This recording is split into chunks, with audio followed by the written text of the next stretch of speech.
Good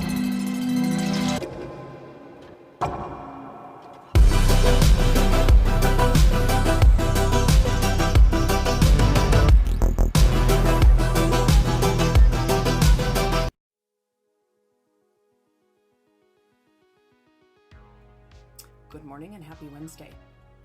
So I wanted to get back into doing interviews with decks because, as you know, I have a ton of them. I was recently gifted this particular deck. This is the Stranger Things Tarot deck, and I finally had a chance with this new moon to set some intentions, cleanse it, and do an interview a couple days ago.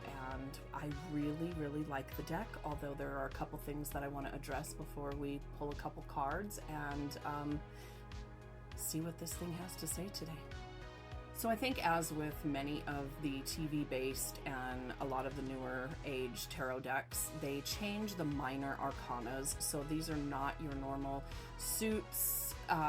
This was changed to spokes, strings of lights, scoops, and oh gosh, I don't even remember the other one.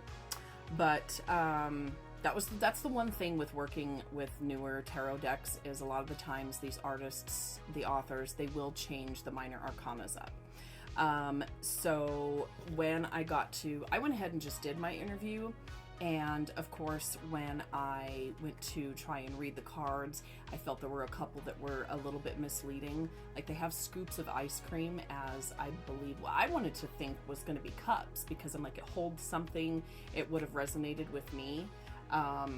Like I said, I've only done one reading with this. So the scoops actually are the pentacles. So some of this is definitely confusing. If you are a newbie to tarot, I would really work with one deck for a while, especially when they change up the minor arcana on these. So in this particular deck, we have the strands, the suit of strands, which is, if you are a Stranger Things fan, I will tell you right now, you're going to love this deck. So the strands are the lights, like the Christmas lights that are in season 1. And that represents the wands. So that one I kind of get. I got that one. The suit of scoops was corresponding to the pentacles. I did not quite get that one. That was the one that I was having issues when I did my interview with it. So like I said, when you get one of these, you want to work with it for a while, so the suits kind of stick with you. Then we have the suit of dice, because as you know, these guys are D&D players, right? So this one, the dice was swords, the suit of swords. And then we had the suit of spokes. And the spokes is what corresponded with the suit of cups. And I get that they used spokes in the deck itself because there's the cars, there's the bikes, there's a lot of references to wheels. So I get that. I just didn't, it's difficult when you start with a new deck. And like I said, I just started with this one. So I would definitely recommend using it for a while so you get the minor arcana done and right. Okay, so let's talk about the really good things about the deck, because honestly, the minor problem was just the change of the minor arcana. Everything else about this deck seriously kicks ass. It is very well made. The box is well made. It's a nice thick box. The book is in color, so you get, and of course in the back you've got sample layouts to use.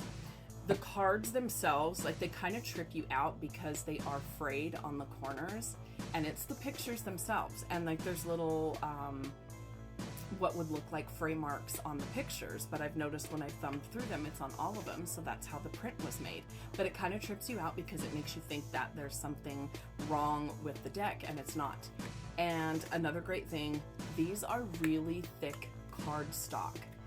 They're nice, and usually when it comes to new decks, I have issues shuffling them because they're so stiff. These were not stiff. I could riffle them. I don't bend them back, but I do shuffle together, and then when I go to pull, I'll toss. But they're really nice. They're very, very well built. Of course, you've got your Stranger Things on the back of every card. This one, ooh, I already got stuff on this.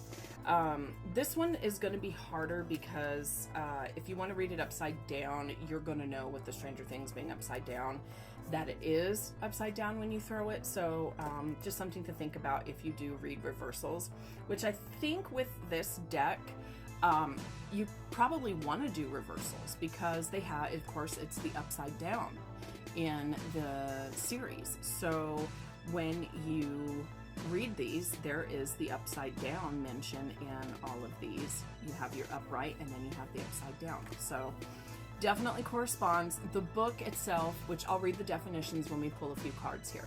The book itself is really awesome. It's colored. It goes along with the theme of the every season. It's very well in tune with Stranger Things. So if you are a Stranger Things fan, even a tarot card collector, I would definitely add this to your collection. So without further ado, let's get into maybe tossing some cards here, and then I'll read you like a 3-card spread for today. We just had our new moon a couple days ago, so this might be perfect. So let's do that.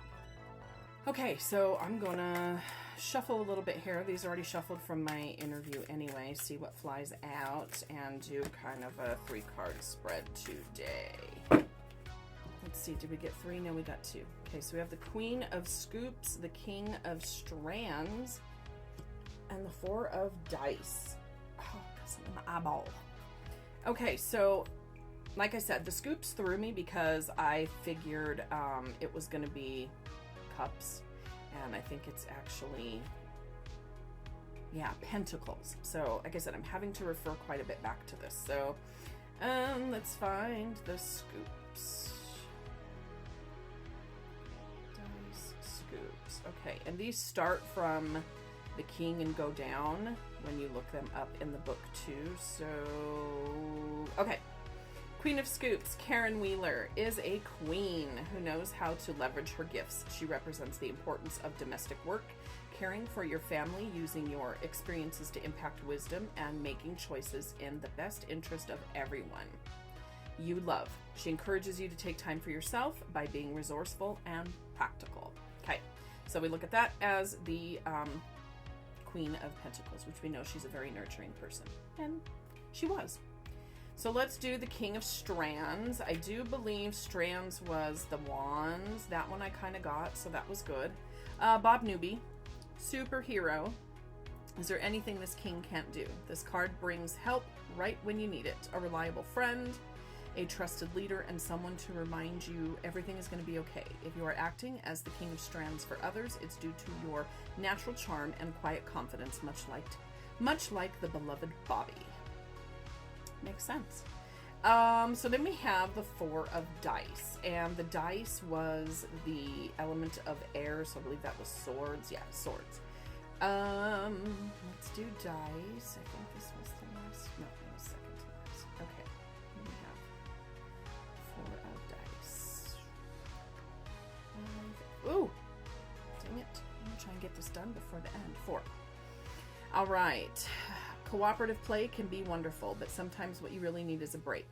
Go see a movie at Starcourt Mall, hit up the arcade, or read some comic books. Whatever you do, the 4 of Dice insists that you reclaim time for yourself. Solo adventures can help you clear your mind, quiet your body, and leave you refreshed and ready for the next dungeon crawl. So tell me that's not cool. So if I had to give you a word of advice for this is take care of yourself, be the hero to yourself, and go nurture. Do something fun. Holidays are coming up. Take some time for you. They did really well, I thought, picking out, you know, the cards. They're very cool. Oh, I should probably do it this way. Let's do it this way. They're very cool. They're nice and thick. It's a good card stock. Overall, if you're a tarot collector, I would definitely add Stranger Things to your deck. So anyway, hope you guys have a awesome Witchy Wednesday, and I will see you next week for another great tarot review.